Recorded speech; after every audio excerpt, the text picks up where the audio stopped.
താലൂക്ക് ഓഫീസിലോട്ട് ഞാൻ നടക്കുമ്പോൾ എൻ്റെ വായിൽ വെള്ളം വന്ന് തെറിക്കുമായിരുന്നു. ബസ് അവിടെ വന്നാൽ ഇപ്പുറത്ത്.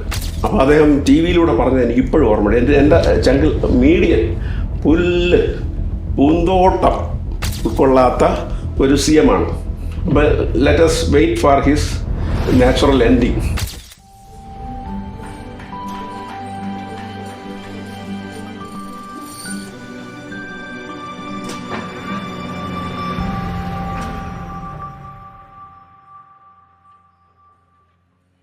എൻ്റെ പേര് ഷമി ശങ്കർ. ഞാൻ ജാക്ക് കൺസ്ട്രക്ഷനിലെ ഓപ്പറേഷൻസ് മാനേജറാണ്. എൻ്റെ കൂടെ ഉള്ളത് mister B Vincent, retired chief എഞ്ചിനീയറാണ്. ഇപ്പോൾ നമ്മുടെ ജാക്ക് കൺസ്ട്രക്ഷനിലെ ചെയർമാൻ കൂടിയാണ്. നമസ്കാരം സർ. നമസ്കാരം. നമ്മുടെ യൂട്യൂബ് ചാനലിൻ്റെ വീഡിയോ സീരീസിൻ്റെ ഭാഗമായിട്ട് ഒരുപാട് വീഡിയോസ് നമ്മൾ പ്ലാൻ ചെയ്യുന്നുണ്ട്. വിൻസെന്റ് സാറുമായിട്ട് എനിക്ക് ഒരു 2 വീഡിയോസ് നിങ്ങൾ മുന്നേ കണ്ടിരിക്കുമല്ലോ. അപ്പോൾ അതിൻ്റെ തുടർച്ചയെന്ന നിലയിൽ റോഡുകളെ കുറിച്ചാണ് നമ്മളിപ്പോൾ സംസാരിക്കുന്നത്. എൻ്റെ വീട് ആക്ച്വലി എൻ്റെ വീട് പാറശാലയാണ്. പാറശാലയിൽ നിന്ന് ഞാൻ ജാക്ക് കൺസ്ട്രക്ഷനിലേക്ക് വർഷങ്ങളായിട്ട് ഇങ്ങനെ കാറിലും ബൈക്കിലും യാത്ര സഞ്ചരിച്ച് വരുന്ന വ്യക്തിയാണ്. ഞാൻ കുറച്ച് വർഷങ്ങൾക്ക് മുമ്പ് ഞാൻ വന്നുകൊണ്ടിരുന്നത് നമ്മുടെ നാഷണൽ ഹൈവേ, പുതിയ സ്റ്റേറ്റ് ഹൈവേ ബാലരാരം വഴിയുള്ള റോഡ് വന്നുകൊണ്ടിരുന്നത്. ഇപ്പം ഞാൻ വരുന്നത് നമ്മുടെ പുതിയ നാഷണൽ ഹൈവേ പുതിയ 6 വരി പാതയിൽ കൂടി വന്ന് ചാക്ക വഴി നേരെ ഇവിടെ വരുന്നു. അപ്പോൾ ഈ സ്ഥിരം യാത്രക്കാരൻ എന്ന നിലയിൽ ഈ റോഡിൻ്റെ മാറ്റങ്ങൾ ഞാൻ ഒരുപാട് കണ്ടൊരു വ്യക്തിയാണ്. ഈ റോഡ് ഇപ്പോഴും സ്റ്റിൽ ഇഞ്ചക്കലിൽ ഭാഗത്തൊക്കെ ഫ്ലൈ ഓവറിൻ്റെ പണിയൊക്കെ നടക്കുന്നുണ്ട്. അപ്പോൾ അതിനുശേഷം ന്യൂസ് പേപ്പറിലൊക്കെ ഒത്തിരി വായിച്ചിട്ടുണ്ടായിരിക്കും. സ്മാർട്ട് സിറ്റിയുടെ ഭാഗമായിട്ട് ഈ ടാഗോട്ടിയുടെ ഭാഗത്തും വഴുതക്കാടുള്ള റോഡ്, പിന്നെ മാനവയും ഭാഗത്തുള്ള റോഡിൻ്റെയൊക്കെ ബുദ്ധിമുട്ടും അതിൽ നിന്ന് ഒരുപാട് മാറി ഇപ്പോൾ വളരെ മനോഹരമായിട്ടുള്ള റോഡുകളാണ് ഇപ്പോൾ വന്നിരിക്കുന്നത്. അപ്പോൾ റോഡിൻ്റെ ഒരു വികസനം ഞാൻ കണ്ടതിനേക്കാളും കൂടുതൽ ആക്ച്വലി സാറ് കണ്ടുകൊണ്ടിരിക്കും. കാരണം വളരെ മുന്നേ ഈ സർവീസിൽ കയറിയ വ്യക്തിയാണ് താങ്കൾ. അപ്പോൾ എൻ്റെ ഒരു അറിവെന്ന് പറയുമ്പോൾ വളരെ ലിമിറ്റഡ് ആണ്. ഇപ്പോൾ സാറിൻ്റെ ഒരു എക്സ്പീരിയൻസിൻ്റെ സാറ് ഇതിൻ്റെ ഈ 4 വഴികൾ എന്ന് പറയുമ്പോൾ റോഡിൽ 4 വഴികൾ എന്ന് നമ്മൾ മലയാളത്തിൽ പറയുകയാണെന്നുണ്ടെങ്കിൽ ഇതിൻ്റെ ഒരുപാട് മാറ്റങ്ങൾ സാർ കണ്ടുകൊണ്ടായിരിക്കും. അപ്പോൾ സാറിൻ്റെ എക്സ്പീരിയൻസ് വെച്ചിട്ട് അതിനെക്കുറിച്ചൊന്ന് നമ്മൾ പ്രേക്ഷകർക്ക് ബ്രീഫ് ചെയ്യാമോ? നമ്മളെ റോഡിൻ്റെ വികസനം എവിടെ നിന്ന് തുടങ്ങി ഇന്ന് എവിടെ വന്ന് നിൽക്കുന്നു എന്നതിനെക്കുറിച്ചൊന്ന് ഒരു ചെറിയൊരു ബ്രീഫിംഗ് കൊടുക്കാമോ? അപ്പോൾ ചോദ്യം വരുന്നത് പാറശാലയിൽ നിന്ന് തിരുവനന്തപുരത്ത് വരുമ്പോൾ ഉള്ള പഴയ റോഡുകളുടെ ഒരു സ്ഥിതി, ഇപ്പോഴത്തെ സ്ഥിതി. യഥാർത്ഥത്തിൽ പിന്നെ നമ്മുടെ നാട്ടിൽ നമ്മൾ റോഡ് അതിൻ്റെ ഒരു എല്ലാ അർത്ഥത്തിലും പണിതിട്ടുള്ളത് ഈ പാറശാല തിരുവനന്തപുരം ഏരിയ അല്ലെങ്കിൽ തിരുവനന്തപുരം ജില്ലയിൽ പണിതിട്ടുള്ളത് ഇപ്പോൾ ഈ കാരോട് എന്നുള്ളത് നമ്മൾ സംസ്ഥാന അതിർത്തിയാണല്ലോ. അവിടെ നിന്ന് ബൈപ്പാസ് ഇഞ്ചക്കലോ പുതിയതായിട്ട് പണിയ അതാണ് നമ്മൾ യഥാർത്ഥത്തിൽ റോഡായിട്ട് പണിതു. ഓക്കെ. ബാക്കിയൊക്കെ അവ എന്തായിരുന്നു? ഇടവഴി റോഡായി പരിണാമം പ്രാപിച്ച ഒരു പരിണാമ സിദ്ധാന്തത്തിന്റെ ഒരു കഥയാണ് നമുക്ക് പാറശാലയിൽ നിന്ന് ഇങ്ങോട്ട് റോഡ് വികസനം എന്ന് പറയുന്നത്. അതെ, വികസനം വേറെ അതാണ്. നമ്മളിപ്പോൾ റോഡിൻ്റെ ഇത് വരുമ്പോൾ റോഡ് ഒരിക്കലും നമ്മൾ ഇത് ഇപ്പം കാരോടം നിന്ന് ഇപ്പം ഈഞ്ചക്കൽ വരെ കോളം വരെ അല്ലെങ്കിൽ ഈഞ്ചക്കൽ വരെയുള്ള റോഡ് എടുക്കുകയാണെങ്കിൽ അതിന് റോഡ് കൺസ്ട്രക്ട് ചെയ്യണമെങ്കിൽ നമ്മുടെ സിവിൽ എഞ്ചിനീയർ, ഇപ്പോൾ നമ്മുടെ കമ്പനി സിവിൽ എഞ്ചിനീയറാണ്. അപ്പോൾ നമ്മൾ സിവിൽ എഞ്ചിനീയേഴ്സിന് അറിയാവുന്ന ഒരു ബേസിക് ഇതാണ്. അതിൻ്റെ അകത്ത് ഒരു ഇൻവെസ്റ്റിഗേഷൻ നടത്തണം, അതിൽ റെക്കഗ്നൈസൻസ് സർവേ നടത്തണം. GPS ഒക്കെ ഇപ്പോൾ വരുന്നതിന് മുമ്പ് റെക്കഗ്നൈസൻസ് സർവേ നടന്നു നോക്കും അത്. അപ്പോൾ അതിൻ്റെ അകത്ത് അവിടെ കുളമുണ്ടോ ഇതുണ്ടോ നോക്കി അവിടെ എങ്ങനെ പണിയാമെന്നുള്ളത്. ഇപ്പോൾ GPS ഉള്ളപ്പോഴാണെങ്കിൽ GPS പ്ലാനിൽ നമ്മളൊരു അലൈൻമെന്റ് ഇടും. അപ്പോൾ അങ്ങനെ ഡീറ്റെയിൽഡ് സർവേ നടത്തും, ഇതെല്ലാം നടത്തി അങ്ങനെ പണിതിട്ടുള്ളതാണ് ഈ ബൈപ്പാസ്. അത് പണിയാൻ സമയമെടുത്തു. അത് ഇപ്പോൾ പുതുതായിട്ട് ഫോംഡ് ആൻഡ് കൺസ്ട്രക്റ്റഡ്.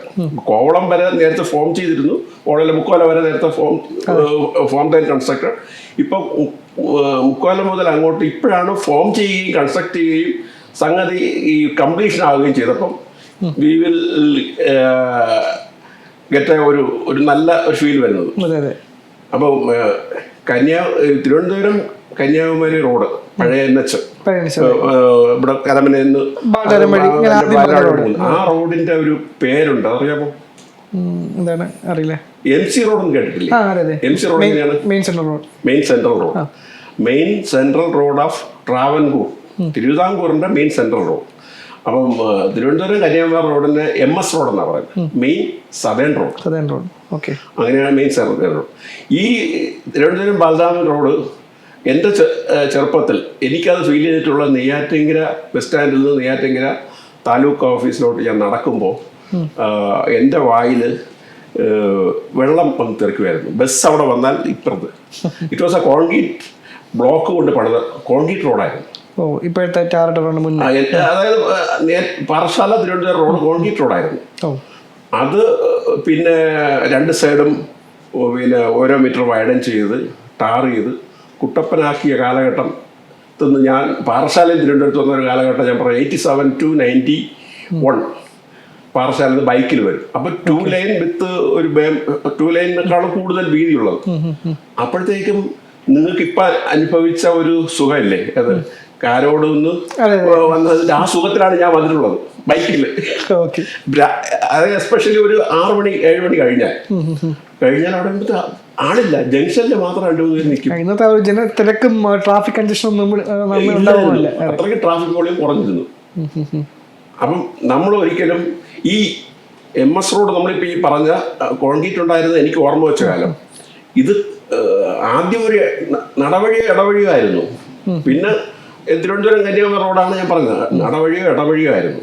പിന്നെ അത് പിന്നെ കാളവണ്ടിയോ കുതിരവണ്ടിയോ പോകുന്ന ഒരു റോഡായിരുന്നു. പിന്നെ ഒരു മെറ്റൽ റോഡായി.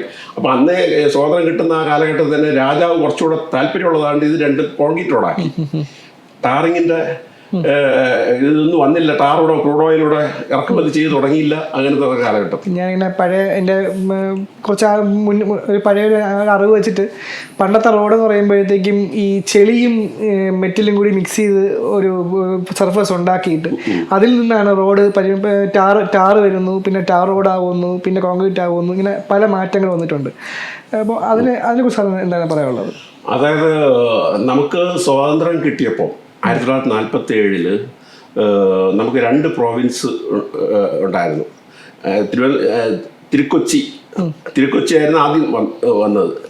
പിന്നെ 56 ഭാഷാടിസ്ഥാനത്തിൽ വന്നപ്പോൾ മലബാർ ഏരിയ ഇവിടെ വന്നു. അപ്പോൾ മലബാർ ഏരിയ എന്ന് വെച്ചാൽ നമ്മുടെ നദിയുണ്ടല്ലോ, പാലക്കാട് കൂടെ പോകുന്ന ഭാരതപ്പുഴയുടെ അപ്പുറത്തുള്ളത് മലബാർ പ്രോവിൻസ്. അപ്പോൾ മലബാർ പ്രോവിൻസിൻ്റെ, അതായത് മദ്രാസ് ഇതിൻ്റെ കീഴിൽ അവർക്കൊരു റോഡ് കൺസ്ട്രക്ഷൻ ഒരു സ്റ്റാൻഡേർഡ് ഉണ്ടായിരുന്നു, MDSS, Madras detailed standard specification. അതിനെ ഫോളോ ചെയ്താണ് നമ്മളിവിടെ റോഡ് പണി തുടങ്ങിയത്. ഓൾ ഇന്ത്യ ലെവലിൽ നമുക്കൊരു IRC ഉണ്ട്, ഇന്ത്യൻ റോഡ് കോൺഗ്രസ്. പക്ഷെ അതൊക്കെ നമ്മൾ അഡോപ്റ്റ് ചെയ്യുന്നത് വളരെ പിന്നീടാണ്. അപ്പം നമുക്ക് ആദ്യം ഉണ്ടായിരുന്നത് ഈ മെറ്റൽ കൊണ്ട് മെറ്റൽ ചെയ്യുന്നത് 36 mm മെറ്റലോ സോളിങ്ങോ അതൊക്കെ അടുക്കി വെച്ചിട്ട് മെറ്റൽ ചെയ്യണം. അപ്പോൾ അതിന് ഒരു ബൈൻഡിങ് മെറ്റീരിയൽ ആയിട്ടാണ് ഈ ചെളി. നമ്മുടെ നാട്ടിൽ ഏറ്റവും കൂടുതൽ അവൈലബിൾ ആയിട്ടുള്ള ചെളി. കാരണം ചുടുകല്ലിൽ തന്നെ റിവേഴ്സിൻ്റെ സൈഡിലുള്ള ആ ചെളി ഉപയോഗിച്ച് ഇത്രയും ടെമ്പറേച്ചർ ചൂടാക്കി കഴിഞ്ഞപ്പോൾ നല്ലൊരു ഇതായിട്ടുള്ള ബേൺ ബ്രിക്ക് എന്ന് വെച്ചാൽ ബെസ്റ്റ് ഇൻ കൺസ്ട്രക്ഷൻ. അപ്പോൾ അതേപോലെ ഈ റോഡ് പോയാൽ കല്ലുകളെ കൂട്ടി പോയാൽ ബൈൻഡർ ഇല്ലാത്തതുകൊണ്ട് in the absence of bitumen നമ്മളന്ന് ഉപയോഗിച്ചാണ് ഈ ചെളി. അതാണ് എൻ്റെ ആദ്യത്തെ റോഡ് ഫോർമേഷൻ. ആ ചെളി കൊണ്ടാണ് മെറ്റലിംഗ് എന്ന് പറഞ്ഞാൽ ചെളി കൊണ്ടാണ്. ഇപ്പോൾ ചെളിയെ കുറിച്ച് പറയുകയാണെങ്കിൽ നമ്മളിപ്പോൾ ജാക്ക് കൺസ്ട്രക്ഷനിൽ ഇപ്പോൾ സിമന്റ് ബ്ലോക്സ് ഉപയോഗിക്കുന്നുണ്ട്, റെഡ് ബ്രിക്സ് ഉപയോഗിക്കുന്നുണ്ട്.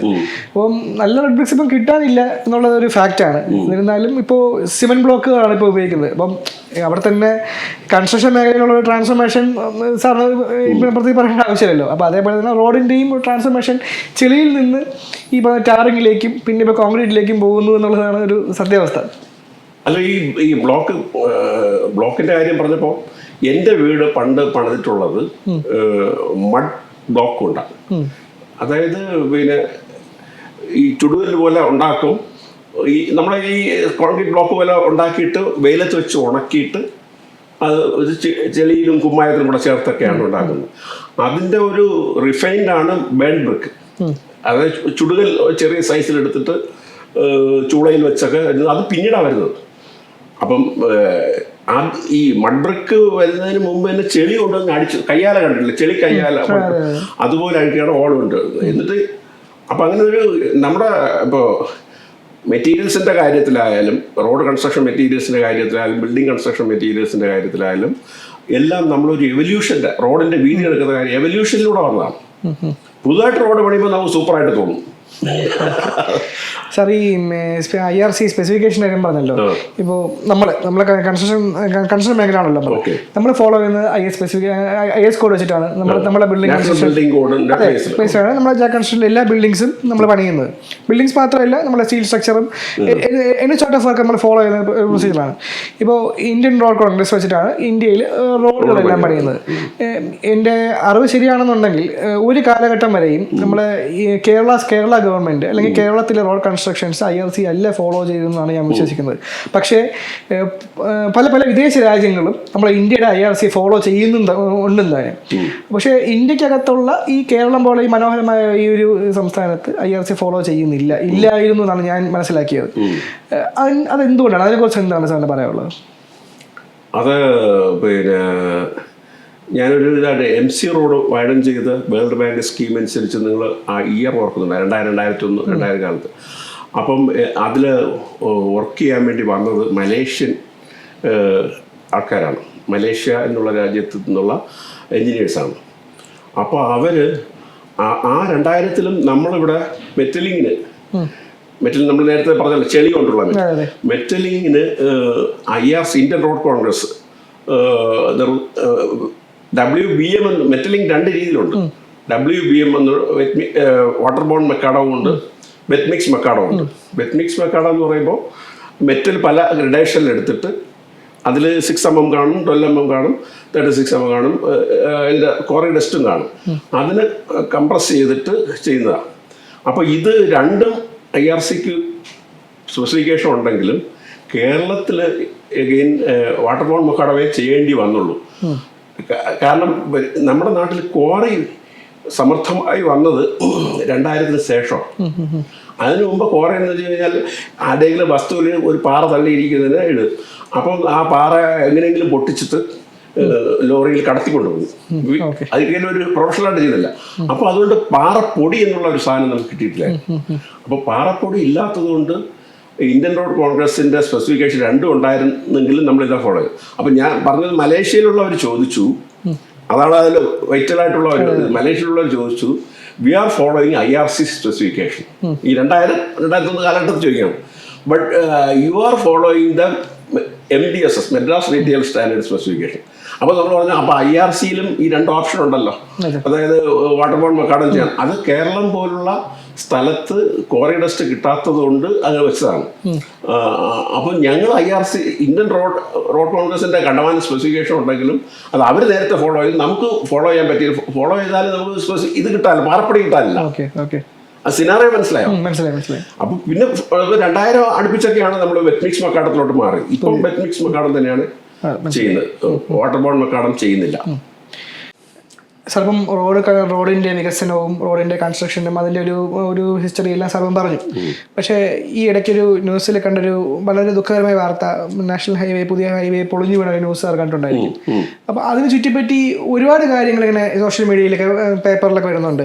ഇപ്പം ഞാൻ കേട്ട ഒരു ക്ലിപ്പ്, ഈ ഒരു വിജയമുണ്ടായാൽ അത് കേരള സർക്കാർ ഏറ്റെടുക്കുകയും ഒരു പരാജയം ഉണ്ടായാൽ അത് സെൻട്രൽ ഗവൺമെൻറ്, ഞാൻ രാഷ്ട്രീയം പറയുന്നതല്ല, സെൻട്രൽ ഗവൺമെൻറ്റിൻ്റെ തലയിലാണ് എന്നുള്ളൊരു ഹാസ്യപരമായിട്ടുള്ളൊരു കാര്യം ഞാൻ കേട്ടായിരുന്നു.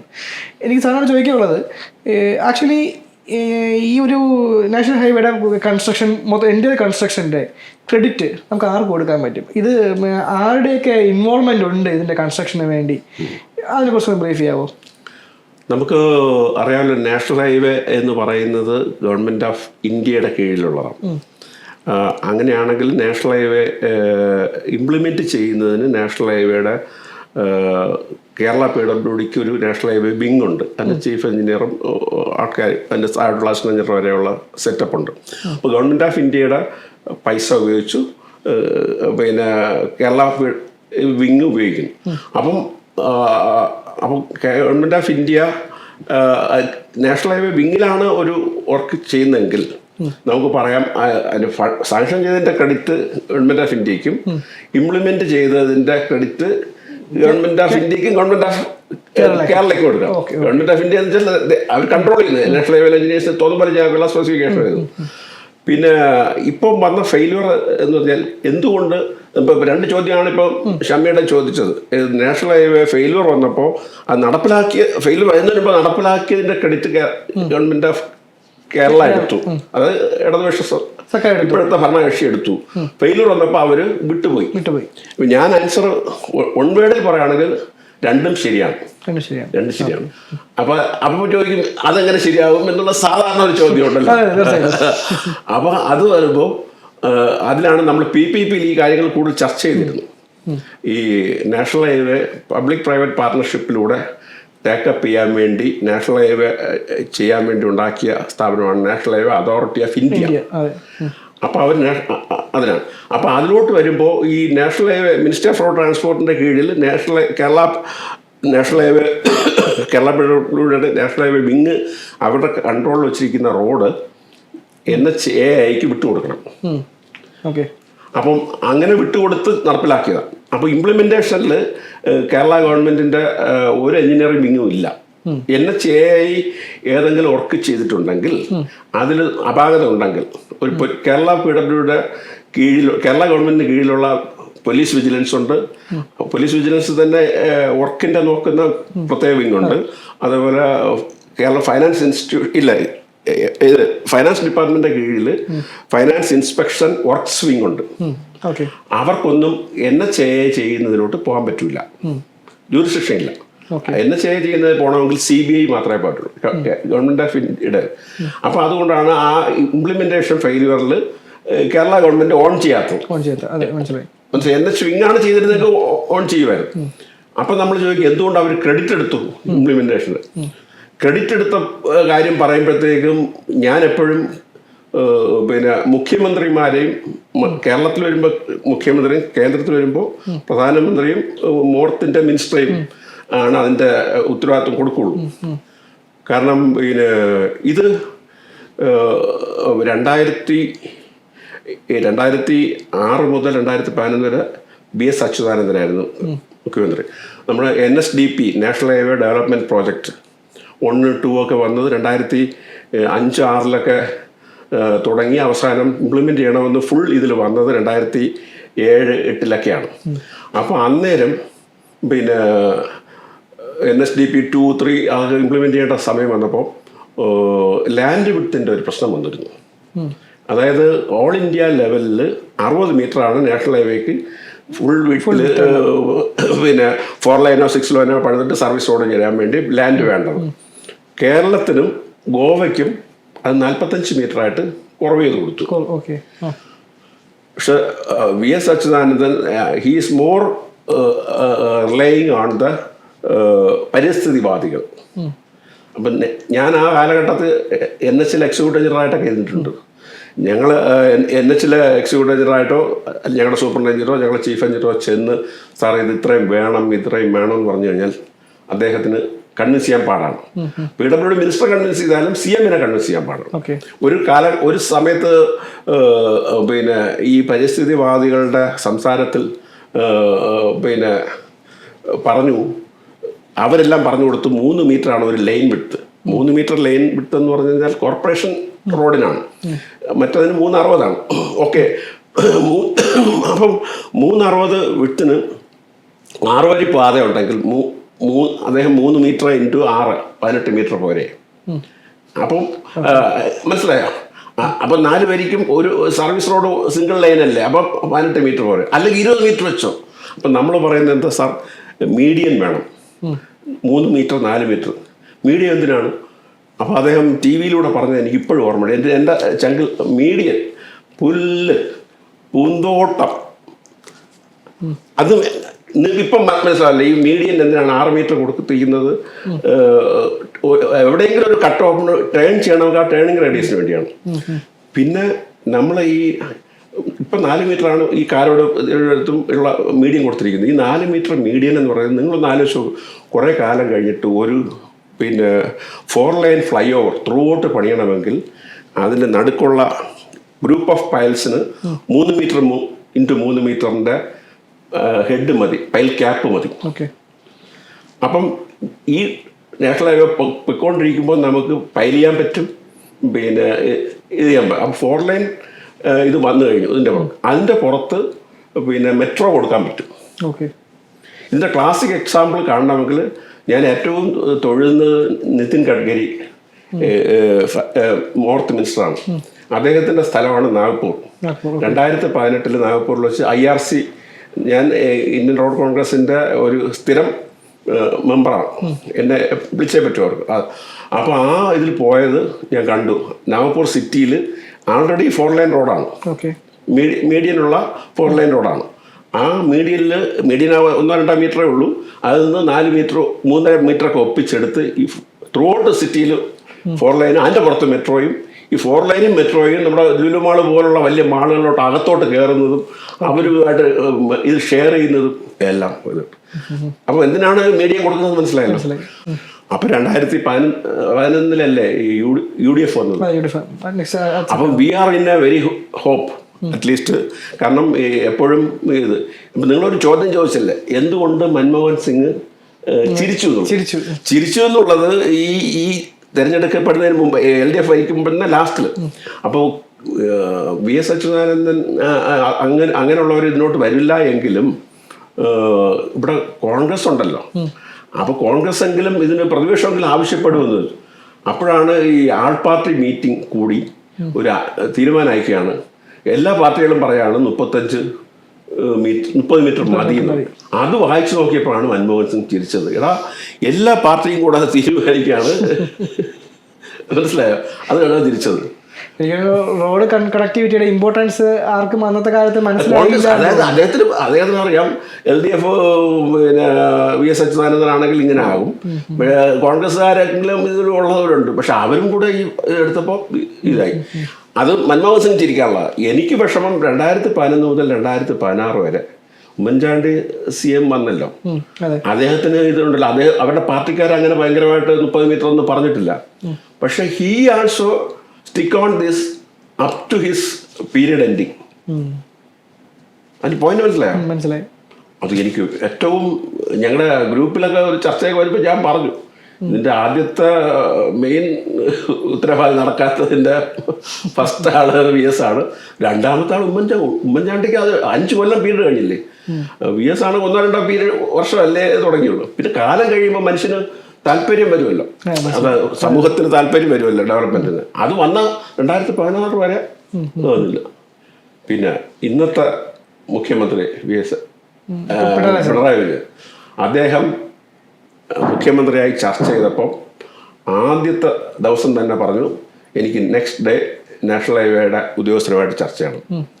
അപ്പോൾ എന്നിട്ട് അപ്പോഴത്തേക്ക് നാഷണൽ ഹൈവേയിലെ ഉദ്യോഗസ്ഥർ പോകുന്ന, ഞാൻ റിട്ടയർ ചെയ്ത് കഴിഞ്ഞു പോകുന്ന സമയത്ത് അവർ പറഞ്ഞു, സാർ ആൾ പാർട്ടി മീറ്റിംഗ് വെച്ചപ്പോൾ ആൾ പാർട്ടി മീറ്റിംഗ് ആണ്. അപ്പോൾ ആൾറെഡി മുഖ്യമന്ത്രി പറയുകയാണ്, ഞാൻ ആൾ പാർട്ടിയെ പറ്റി ഉച്ച കഴിഞ്ഞ് പറഞ്ഞിരിക്കാം.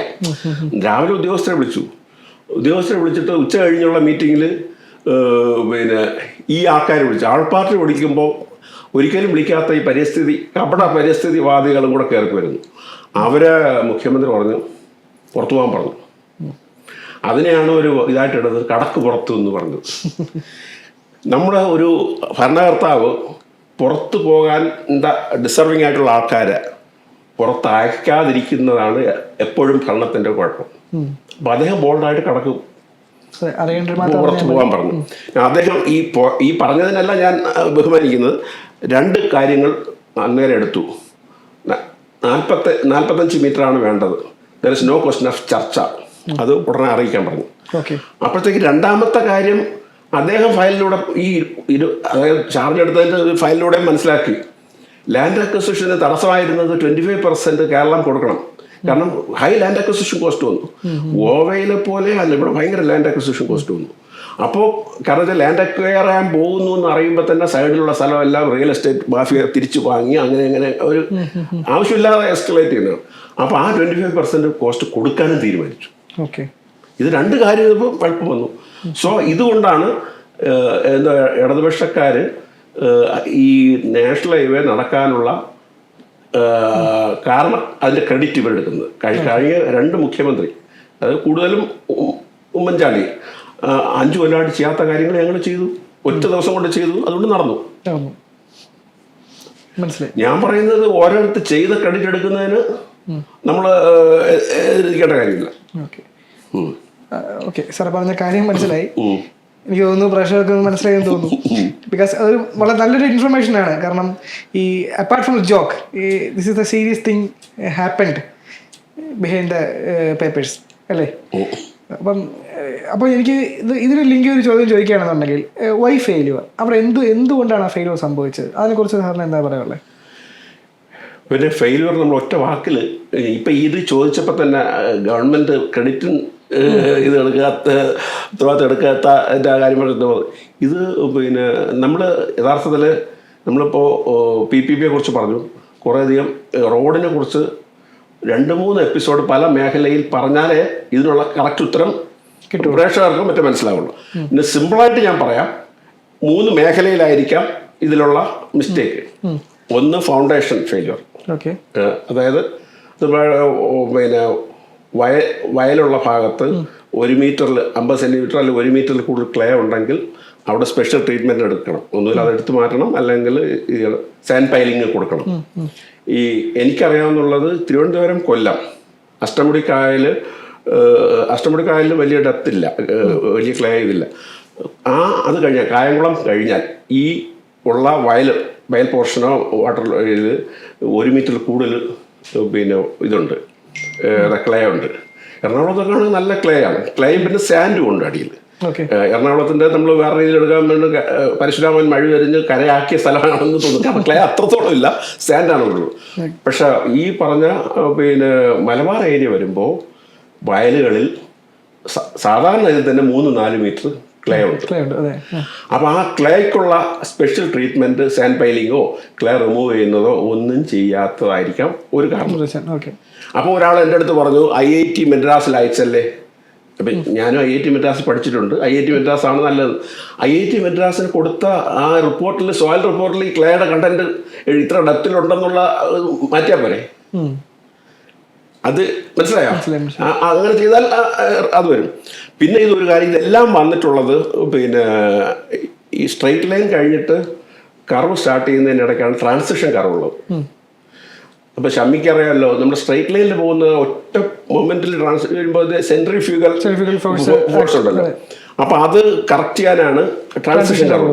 ട്രാൻസിഷൻ കർവ് കറക്റ്റായിട്ട് സെറ്റ് ചെയ്യാതെ വന്നാലും ഇത് വരും. നിങ്ങൾ തിരുവനന്തപുരത്ത് നമ്മൾ കറക്റ്റായിട്ട് ട്രാൻസിഷൻ കർവ് സെറ്റ് ചെയ്തു. ആ സെറ്റിങ്ങിൻ്റെ എൻ്റെ വേറെ ആക്സി ആയിരുന്നു, ഞാൻ കോവളത്തെ ആക്സി ആയിരുന്നു. കരമന മുതൽ കരമന പാലമില്ലേ, ഇവിടെ നെട്ടുവാണ്ടത്ത് നിന്ന് അങ്ങോട്ട് പോകുമ്പോൾ അതിൽ കൃത്യം 90 ഡിഗ്രി കർവും ട്രാൻസിഷൻ കർവും ഷോർട്ട് ഡിസ്റ്റൻസിൽ മെർജ് ചെയ്താൽ പോകുന്നു. അത് നിങ്ങളൊരു കാറ് ആ കരമന ഇവിടുന്ന് ആണ്ടി ഇറക്കും, അതിൻ്റെ മുകളിലത്തെ പോയിന്റിൽ നിന്ന് കരമന ബ്രിഡ്ജ് വരെ പോകുന്നതിന് ഒരു 500-400 അല്ലെങ്കിൽ ഒരു 200 മീറ്ററെങ്കിലും വരും, 200 മീറ്ററെങ്കിലും വരും. അവിടെ നമ്മൾ ഒരു ഫ്രീ ആയിട്ടുള്ള ഒരു വാഹനം, വേറെ ട്രാഫിക് ഇല്ലാതെ നമ്മളൊരു 40 കിലോമീറ്റർ സ്പീഡിൽ പോയി കഴിഞ്ഞാൽ വാഹനത്തിൻ്റെ വീല് തന്നെ കറക്റ്റായിട്ട് കറങ്ങി പോകുന്നെങ്കിൽ ആ കർവ് സെറ്റിംഗ് പ്രോപ്പറാണെന്നാണ് മനസ്സിലായി. അങ്ങനെ കറങ്ങാതെ പോകുന്നു, നമ്മൾ സ്റ്റിയറിംഗ് കൊടുത്ത് തന്നെ പോകണമെങ്കിൽ കർവ് സെറ്റിംഗ് ഫെയിലറാണ്. ഈ മലപ്പുറത്ത് ഈ ഫെയിലർ വന്നില്ലേ, അതടുത്ത് കർവ് സെറ്റിംഗ് ഡെഫക്റ്റായിട്ട് കാണും. അപ്പം ട്രാൻസിഷൻ കർവ് സെറ്റിംഗ് ഡിഫക്റ്റ്. പിന്നെ മൂന്നാമത് അത് റീറ്റൈനിങ് വാളാണ്. ഏതാ?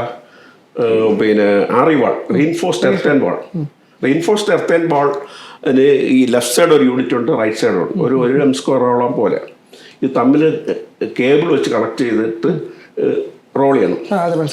അപ്പം സാധാരണ രീതിയിൽ വരുമ്പോൾ ട്രാൻസിഷൻ കർവ് അല്ലാത്തടത്ത് വരുമ്പോൾ കേബിൾ കട്ടാവില്ല, അങ്ങനെ ഒരേ ലെയറിലിട്ട് പോകും. ട്രാൻസിഷൻ കർവ് വരുമ്പോൾ മറ്റേ ലെയർ തിക്നെസ് കൂടുകയും കുറയുകയൊക്കെ ചെയ്യും. ഇത് ചെയ്യുന്ന സമയത്ത് കറക്റ്റ് സൂപ്പർവിഷൻ ഇല്ലെങ്കിൽ ഏതെങ്കിലും കേബിൾ കട്ട് ചെയ്ത് പോയിട്ടുണ്ടാകും. മനസ്സിലായോ? അത് കട്ട് ചെയ്ത്, കാരണം അതിന് 2-3 കേബിൾ പാർട്ടുണ്ട്. ഒരു കേബിൾ കട്ട് ചെയ്ത് അങ്ങനെ ഇരിക്കുകയായിരിക്കും. ഇത് വരുമ്പോൾ വെള്ളം ഇറങ്ങാതിരിക്കാൻ, ട്രാൻസിഷൻ കർവിലൂടെ വെള്ളം താഴോട്ട് ഇറങ്ങാതിരിക്കാൻ വേണ്ടിയുള്ളതൊക്കെ ചെയ്തിട്ടുണ്ടാകണം. അത് പ്രോപ്പറായിട്ട് ചെയ്ത് കാണില്ല. വെള്ളം ഇറങ്ങി ഇതും ചെയ്ത് ഫൗണ്ടേഷൻ ഫെയിലിയർ, എല്ലാ നെഗറ്റിവിറ്റിയും വരുമ്പോൾ ഒരു നെഗറ്റിവിറ്റി വന്നു കഴിഞ്ഞാൽ വരില്ല. പക്ഷെ 2-3 നെഗറ്റിവിറ്റി ഒന്നിച്ച് വന്നു കഴിഞ്ഞാൽ അത് നമുക്ക് ഒരു നമ്മുടെ ഈ ആർബിട്രേഷൻ നമ്മുടെ സർവീസിന്റെ ഭാഗമാണല്ലോ കണക്ഷൻ്റെ. ഇതിൽ പല എൻക്വയറീസ് വരുമ്പോഴത്തേക്കും നമ്മൾ ഈ ക്യുമുലേറ്റീവ് എറർ എന്ന് പറയും. ഒരു മെഷർമെന്റ് എടുക്കുമ്പോഴത്തേക്കും ഒരു സൈഡിൽ നിന്ന് ഒരു ചെറിയൊരു മൈനോട്ട് എറർ അതിങ്ങനെ ക്യുമുലേറ്റീവ് അതിൽ വലിയൊരു എററായിട്ട് വരികയും പ്ലോട്ടിന്റെ ഏരിയ മാറിപ്പോകുന്ന പല സിറ്റുവേഷൻസ് നമ്മൾ ഫേസ് ചെയ്തിട്ടുണ്ട്. അപ്പോൾ ക്ലയൻസ് വരുമ്പോഴത്തേക്കും ഞാൻ എൻ്റെ ആർബിട്രേഷൻ ഞാൻ എൻ്റെ പ്രോപ്പർട്ടി ഇത്ര അല്ലായിരുന്നു, ഇന്നതായിരുന്നു, ഇപ്പോൾ കുറഞ്ഞു പോയി അല്ലെങ്കിൽ കൂടിപ്പോയി എന്നൊക്കെ പറയുമ്പോഴത്തേക്കും ഒരു ഡിജിറ്റൽ സർവേ എടുക്കുമ്പോൾ അറിയാൻ പറ്റും. അപ്പോൾ ഒരു ചെറിയൊരു എററായിരിക്കും ഇനിഷ്യൽ സർവേ ചെയിൻ സർവേയിലൊക്കെ വരുമ്പോൾ ചെറിയൊരു എററായിരിക്കും വരുന്നത്. അതിങ്ങനെ ക്യുമുലേറ്റ് ചെയ്ത് അത് വലിയ എററായിട്ട് വരും. അപ്പോൾ ആർബിട്രേഷനിലോ ലാൻഡ് വാല്യൂഷൻ ചെയ്യുമ്പോൾ കൺസ്ട്രക്ഷൻ ചെയ്യുമ്പോഴത്തേക്കും പലപ്പോഴും പെട്ടെന്ന് ഇതായിരിക്കും ഓർമ്മ വന്നത്. ഇത് ചെറിയ എററായിരിക്കും, അത് പക്ഷേ വലിയൊരു ഫെയിലിയർ അല്ലെങ്കിൽ ഡിസ്പ്യൂട്ടിലേക്ക് നയിക്കും. ഓക്കെ, അതൊക്കെ കറക്റ്റ് ആക്കി. അപ്പോൾ സാർ പറഞ്ഞു ഒരു റോഡ് കൺസ്ട്രക്ഷൻ്റെ കാര്യം പറഞ്ഞു, ഇപ്പോൾ ഫെയിലിയറിൻ്റെ കാര്യം പറഞ്ഞു. ഒരു സാധാരണക്കാരൻ മനസ്സിലാകുന്ന രീതിയിൽ ഒരു പുതിയൊരു റോഡ് ഫോം ചെയ്യാൻ നേരത്ത് ഇപ്പോൾ നമ്മളിപ്പോൾ സിവിൽ എഞ്ചിനീയേഴ്സാണ്, നമുക്കറിയാം ഈ പല ലെയറുകളായിട്ടായിരിക്കും കൺസ്ട്രക്ഷൻ ചെയ്യുന്നത്. സബ്ബേസ് കോഴ്സ് കാണും, അതിൻ്റെ ലെയർ കാണും. ഇത് ഒരു സാധാരണക്കാരന് മനസ്സിലാകുന്ന രീതിയിൽ റോഡ് കൺസ്ട്രക്ഷൻ്റെ ഈ പല സ്റ്റേജ് അല്ലെങ്കിൽ ഈ ലെയറിനെ കുറിച്ചോ എന്തെങ്കിലും ബ്രീഫിങ്സ് ആണ് കൊടുക്കാൻ പറ്റും ചുരുങ്ങിയ വാക്കുകൾ? നമ്മൾ റോഡ് കൺസ്ട്രക്ഷൻ ഇൻ ലേയേഴ്സിലാണ് പണിയുന്നത്. നമ്മൾ ബിൽഡിംഗ് ആണെങ്കിൽ നമ്മൾ എന്ത് ചെയ്യും, പിന്നെ വെർട്ടിക്കലായിട്ടാണ് പണിയുന്നത്. ഫൗണ്ടേഷൻ എടുത്തു, അത് കഴിഞ്ഞ് ഫ്രണ്ട് കൺസ്ട്രക്ഷൻ ആണ്, കോളം എടുത്തു. റോഡിൽ വരുമ്പോൾ നമുക്ക് മൂവിങ് ലോഡാണ്, അറിയാമല്ലോ. മൂവിങ് ലോഡ് അത് പിന്നെ നല്ലോണം സ്പ്രെഡ് ചെയ്ത് പോകണം. അതായത് ഈ റോഡിൽ 2 പോയിന്റ് ഓഫ് കോണ്ടാക്ട് വളരെ കുറവാണ്. ഇപ്പം നമ്മളിപ്പോൾ ഒരു 2 ലൈനിൽ ഒരു ലൈനിലൂടെ അതിൻ്റെ ടയറിൻ്റെ അതിലല്ലേ പോകുന്നുള്ളൂ. അത് എത്രയും വേഗം സ്പ്രെഡ് ചെയ്ത് താഴോട്ട് പോകണം. അപ്പോൾ ഇതിന് ലേയേഴ്സ് പണിയുന്നതിന് നമുക്ക് 6 ലെയറുണ്ട്. നമ്മൾ ക്വാളിറ്റി കൺട്രോൾ ഓഫ് റോഡ്സിൽ പറയുന്ന 6 ലെയറുണ്ട്. അതിന് സമ്മപ്പ് ചെയ്ത് 3 ടൈപ്പ് എന്ന് പറയാം. 2 എർത്തിന്റെ 2 ലേയേഴ്സ്, ദെൻ മെറ്റലിംഗ് പോർഷൻ, മുകളിൽ ടാറിംഗ് പോർഷൻ. അതാണ് 2. അപ്പൊ താഴെ വരുന്നതെന്ന് വെച്ച് കഴിഞ്ഞാൽ എക്സിസ്റ്റിംഗ് പിന്നെ എർത്തിന് ട്രീറ്റ് ചെയ്ത് സബ്ഗ്രേഡ് എന്ന് പറയും. ട്രീറ്റഡ് എക്സിസ്റ്റിംഗ് സബ്ഗ്രേഡിനെ തന്നെ, അതായത് ഇപ്പോൾ റോഡ് നമ്മൾ ഒന്ന് ഫില്ല് ചെയ്തു അല്ലെങ്കിൽ കട്ട് ചെയ്താണ് പണിയുന്നത്. അപ്പോൾ ഈ NHAIയുടെ ഈ പണി വരുമ്പോഴത്തേക്കും ഫൗണ്ടേഷൻ കൂടെ സോയിൽ ടെസ്റ്റ് നടത്തണം വയലിലൂടെ പോകുന്നതാണെങ്കിൽ. മറ്റിടത്ത് സോയിൽ സാധാരണ നമ്മൾ തിരുവനന്തപുരം ജില്ലയിൽ ഏത് റോഡിലൂടെ പോയാലും സോയിൽ ടെസ്റ്റ് നടത്തിയില്ലെങ്കിലും പ്രോബ്ലം ഇല്ല. കാരണം ഫൗണ്ടേഷൻ ചെക്ക് ചെയ്യേണ്ട കാര്യം വരുന്നില്ല ഈ ക്ലേ ഇല്ലാത്തതുകൊണ്ട്. അപ്പോൾ ഫൗണ്ടേഷൻ ചെക്ക് ചെയ്യണം. എന്നിട്ട് അപ്പോൾ ഫിൽഡ് ആണെങ്കിലും കട്ടിങ് ആണെങ്കിലും ഈ നാച്ചുറൽ ഇതിൻ്റെ ഒരു 50 സെൻറ്റിമീറ്റർ നമ്മൾ ചെക്ക് ചെയ്യണം. അതിൻ്റെ അടിയിലുള്ള തടിയോ എന്തെങ്കിലും ഉണ്ടെങ്കിൽ റിമൂവ് ചെയ്ത് കാണണം. ക്ലേ ഉണ്ടെങ്കിൽ 1 മീറ്റർ, സംശയം തോന്നിയാൽ 1 മീറ്റർ വരെ എക്സ്കവേറ്റ് ചെയ്ത് എടുത്ത് മാറ്റണം. ഒന്നുമില്ല, നമ്മളിപ്പോൾ സാധാരണ പിന്നെ പണി ചെയ്യുന്നതിൻ്റെ ഒരു രീതിയുണ്ട്. മണ്ണ് പണി ആണ് ഇപ്പോൾ കട്ടിങ് ഫില്ലിങ്. നമ്മൾ സാധാരണ ഇതിലൊരു കയറ്റം കയറി പിന്നെ ഒരു വയലിലോട്ട് ഇറങ്ങി ഇങ്ങനെ പോകുന്ന ഒരു അണ്ടുലേറ്റിംഗ് ഗ്രൗണ്ടിലാണെങ്കിൽ മണ്ണ് പണി ചെയ്ത് ഇനിഷ്യൽ ലെവലെടുത്തു, മണ്ണ് ചെയ്തു, പിന്നെ ഫൈനൽ ലെവലെടുത്തു, പിന്നെ നമ്മുടെ ഇതനുസരിച്ച് ചീഫ് ടെക്നിക്കൽ എക്സാമിനർക്ക് അയച്ച് പിന്നെ അടുത്ത വർക്കിന് വേണ്ടിയുള്ള ഇത് കൊടുത്തു. മെറ്റലാണെങ്കിൽ മെറ്റൽ സപ്ലൈ ചെയ്തിട്ട് വേണം നമ്മൾ തുടങ്ങുന്നത്. ബൈ ദിസ് ടൈം ഒരു മഴയൊക്കെ പെയ്ത് കഴിഞ്ഞാൽ കണ്ടമാനം വെജിറ്റേഷൻ വരും, പുല്ല് അത് ഇതൊക്കെ വളർന്നിട്ടുണ്ടാകും. അപ്പോൾ ഇത് ക്ലിയർ ചെയ്യണം. ചില കേസിൽ വരും ക്ലിയർ ചെയ്താലും ഇല്ലെങ്കിലും കട്ടിങ് ഒരു പണി ഇല്ലെങ്കിലും സ്കാരിഫൈ ചെയ്യണമെന്നുള്ള ഒരു സബ്ഗ്രേഡിൽ പറഞ്ഞിട്ടുണ്ട്. സ്കാരിഫൈ എന്താണെന്ന് ചോദിച്ചു കഴിഞ്ഞാൽ വെറുതെ നമ്മുടെ പിക്കാക്സ് കൊണ്ട് വലിഞ്ഞ് വരുമ്പോൾ ക്ലിയർ ചെയ്യും. ആ സ്കാരിഫൈ ചെയ്തിട്ട് ആ മണ്ണിനിട്ട് ഒരു 10 സെൻറ്റിമീറ്റർ ഒരു കോമ്പാക്ട് ചെയ്യണം. അപ്പോൾ ഫൗണ്ടേഷനെ കുറിച്ചുള്ള സംശയം ഉണ്ടെങ്കിൽ അത് ചെയ്യണം. ഈ കോമ്പാക്ട് ചെയ്യുമ്പോൾ first layer is okay. Then second layer എന്ന് പറയുന്നത് ട്രീറ്റഡ് സബ്ഗ്രേഡ്. ട്രീറ്റഡ് സബ്ഗ്രേഡ് നമ്മൾ സാധാരണ റോഡ് ചെയ്യുന്നതിന് ട്രീറ്റ് ചെയ്യേണ്ട കാര്യമില്ല. അതേസമയത്ത് നാഷണൽ ഹൈവേയുടെയും സ്റ്റേറ്റ് ഹൈവേയുടെ റോഡ് ചെയ്യുന്നതിന് ട്രീറ്റഡ് സബ്ഗ്രേഡ് മണ്ണ് തന്നെ ഇട്ട്, ഇപ്പോൾ ട്രീറ്റഡ് സബ്ഗ്രേഡ് നമ്മൾ ഡെഫിനറ്റായിട്ട് ഇപ്പം നടക്കുന്ന ഒരു പോർഷൻ ഉണ്ട്. നിങ്ങളിവിടെ കാരോടുന്ന് ഇങ്ങനെ വരുന്ന ആളായതുകൊണ്ട് വിഴിഞ്ഞം ഹാർബറിൻ്റെ ഇതല്ലേ, അവിടെ നിന്ന് നിർത്തി നോക്കിയാൽ മതി. മറ്റേ പോർട്ടിൽ നിന്ന് വരുന്ന റോഡ് ഇത് കണക്ട് ചെയ്യുന്നിടത്ത് ട്രീറ്റ് ചെയ്യുന്നുണ്ട്. ട്രീറ്റഡ് സബ്ഗ്രേഡ് ലെയർ ബൈ ലെയറായിട്ട് കോമ്പാക്ട് ചെയ്യുന്നുണ്ട്. അത് 20 സെൻറ്റിമീറ്ററോ പിന്നെ സാധാരണ റോളാണെങ്കിൽ 15 സെൻറ്റിമീറ്റർ ലെയറിൽ ചെയ്യണമെന്നാണ്. പിന്നെ വൈബ്രേറ്റർ റോളാണെങ്കിൽ ഒരു 25-20 സെൻറ്റിമീറ്റർ. അപ്പോൾ ആ ഫില്ല് ചെയ്യാൻ പോകുന്ന സാധനത്തിൽ എന്താണോ ലാക്കിങ് അത് ആഡ് ചെയ്യണം. ഇപ്പൊ വിഴിഞ്ഞത്ത് റിക്ലൈം ചെയ്ത സീ സാൻഡാണ് കൊണ്ടിടുന്നത്. അപ്പൊ അവിടെ പിന്നെ ഫൈൻ സാൻഡ് കാണത്തില്ല. ഇതിന്റെ ഒരു നമ്മൾ പറഞ്ഞല്ലോ ഈ ഒരു ലെയറായിട്ട് ആക്ട് ചെയ്യാനുള്ള ഇതിന്റെ അഭാവമുണ്ട്. ഒരു ഇതുകൊണ്ട് ഇതുള്ള ഒരു അഭാവമുണ്ട്. അപ്പൊ അതിനു വേണ്ടി ഒന്നുമില്ലെങ്കിൽ സിമെന്റ് എങ്കിലും 5% വരെ സിമെന്റ് വരെ ആഡ് ചെയ്യണം. ഫൈൻ ഇത് അല്ലെങ്കിൽ ഫൈൻ സാൻഡ് ഇടണം. മറ്റേത് സീ സാൻഡിൽ അത്രത്തോളം ഫൈൻ സാൻഡ് പിന്നെ അതിന്റെ ഫ്ലെക്സിബിലിറ്റി കിട്ടുന്ന ഒരു മെറ്റീരിയൽ കാണത്തില്ല. അത് ആഡ് ചെയ്തിട്ടാണ് ചെയ്യേണ്ടത്. അങ്ങനെ ഇപ്പൊ രണ്ടാമത്തെ ട്രീറ്റഡ് സബ്ഗ്രേഡ് പൂർത്തിയാക്കി കിട്ടും. മനസ്സിലായി. പിന്നെ അകത്ത് കഴിഞ്ഞത് മെറ്റലിംഗ് പാർട്ടർ. മെറ്റലിംഗ് പാർട്ടർ ഇപ്പോൾ കേരളത്തിലേക്ക് വേണ്ടിയാണ് പ്രത്യേകം GSB ഗ്രാനുലാർ സബ്ഗ്രേഡ്. അത് നമുക്ക് സിവിൽ അനാലിസിസിൽ പറഞ്ഞിട്ടുണ്ട്. അതിൻ്റെ അകത്ത് പിന്നെ അതായത് നമ്മുടെ 36 mm മെറ്റൽ 36 mm കുറച്ച് 53 mm വരെയുള്ള സൈസ് പോകാം. അത് 36 mm 26 mm മുകളിലുള്ള ഇത് മാത്രമേ പാടുള്ളൂ. ഇതിൻ്റെ അകത്ത് മറ്റേ ചെറിയ മെറ്റൽ പാടില്ല. അപ്പോൾ ഇത് ഒരു ലെയർ 15 സെൻറ്റിമീറ്ററോ 20 സെൻറ്റിമീറ്ററോ ഒരു ലെയർ കൊടുക്കുമ്പോൾ അതും സാധാരണ റോളറാണെങ്കിൽ 15 സെൻറ്റിമീറ്റർ പാടുള്ളൂ. മറ്റേ വൈബ്രേറ്റർ റോളറാണെങ്കിൽ 20-22 സെൻറ്റിമീറ്റർ വരെ പോകാം. അത് കൊടുക്കുമ്പോൾ ഇത് അവിടെ നിന്ന് ആ ക്രോസ് സെക്ഷനിൽ വരുന്ന വെള്ളം ഇങ്ങോട്ട് പോകാനും ഇത് അങ്ങോട്ട് പോകാനുമാണ്. ഇത് ചെയ്ത് കഴിഞ്ഞിട്ട് നമ്മൾ സൈഡ് ഡ്രെയിൻ ചെയ്യുകയാണെങ്കിൽ സൈഡ് ഡ്രെയിനിൻ്റെ വിട്ട് വരെ പോകണം. അതായത് ബേമിൽ കൂടെ വേണം. സപ്പോസ് നമ്മൾ 7.5 മീറ്റർ ആണ് റോഡ് ചെയ്യുന്നത്. അപ്പം മറ്റ് മെറ്റലിങ്ങോ മറ്റോ അതൊക്കെ 7.5 മീറ്റർ ചെയ്താൽ മതി. അവിടെ ഒരു സൈഡ് കഴിഞ്ഞിട്ട് 1 മീറ്റർ കഴിഞ്ഞിട്ടാണ് സൈഡ് ഡ്രെയിൻ വരുന്നത്. അപ്പൊ സൈഡ് ഡ്രെയിൻ വരെ മുട്ടിച്ച് പോകണം. അപ്പൊ സൈഡ് ഡ്രെയിൻ അത് ഇതിൽ നിന്ന് വരുന്ന വെള്ളം മറ്റേ സൈഡ് വരുന്ന വെള്ളം സൈഡ് ഡ്രെയിൻ അകത്ത് കാരണം മനസ്സിലാക്കണം. അതാണ് പിന്നെ ഈ തേർഡ് ലെയർ എന്ന് പറയുന്നത് ഗ്രാനുലാർ സബ്ഗ്രേഡ്. അതിന്റെ പുറത്ത് വരുന്നത് വെറ്റ് മിക്സ്. അവിടെയാണ് സാർ നമ്മൾ നേരത്തെ വാട്ടർ ബോൺ മെക്കാഡം പറഞ്ഞതിന്റെ സ്ഥാനത്ത് വെറ്റ് മിക്സ് മെക്കാഡം. അത് ഒരു പിന്നെ ഇത് വെള്ളം കടത്തിവിടുന്ന ലെയർ അല്ല, കോമ്പാക്ട്. അത് 7.5 സെന്റിമീറ്ററിൽ ഉള്ള കോമ്പാക്ഷനിൽ 2 ലെയർ മോണോലിത്തിക് ആയിട്ടും ചെയ്യാം. അല്ലെങ്കിൽ അങ്ങനെ എത്രയാണോ നമ്മൾ പിന്നെ ഡിസൈൻ ചെയ്യും. എത്ര വർഷത്തേക്കാണ് നമ്മൾ റോഡിന് അതിനേക്ക് വേണ്ടിയുള്ള പീരീഡിൽ നമുക്ക് കിട്ടും. എത്ര സെൻറ്റിമീറ്റർ തിക്നെസ്സിൽ BM കിട്ടും. അതിൻ്റെ പെർസെൻറ്റേജ് ഇട്ടിട്ടാണ് വെറ്റ് മിക്സ് എടുക്കുന്നത്. വെറ്റ് മിക്സ് തന്നെ എടുക്കും. ആ വെറ്റ് മിക്സിൻ്റെ പുറത്ത് പിന്നെ ബിറ്റുമിനസ് മക്കാഡം BM പിന്നെ BC എന്ന് പറയുന്നത് ടോപ്പ് സർഫസ്. വെള്ളം ഇറങ്ങാതിരിക്കാനുള്ള സർഫസ്. അങ്ങനെയാണ് 6 ലെയർ വരുന്നത്. അപ്പോൾ ഈ സമ്മർ ചെയ്യുമ്പോൾ താഴെ മണ്ണിനെ ട്രീറ്റ് ചെയ്യുന്ന ആദ്യത്തെ ഒരു 2 ലെയർ, പിന്നെ മെറ്റലിങ്ങിന്റെ 2 ലെയർ, പിന്നെ ടാറിങ്ങിന്റെ 2 ലെയർ. ഇപ്പോൾ റോഡ് കൺസ്ട്രക്ഷനെ കുറിച്ചും അതിൻ്റെ ഡിഫറെൻറ്റ് ലെയേഴ്സിനെ കുറിച്ചും സാർ ഇപ്പോൾ എക്സ്പ്ലെയിൻ ചെയ്തു.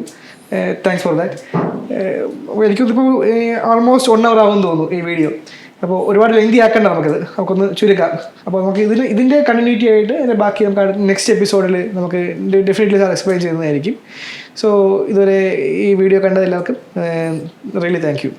ഓക്കെ.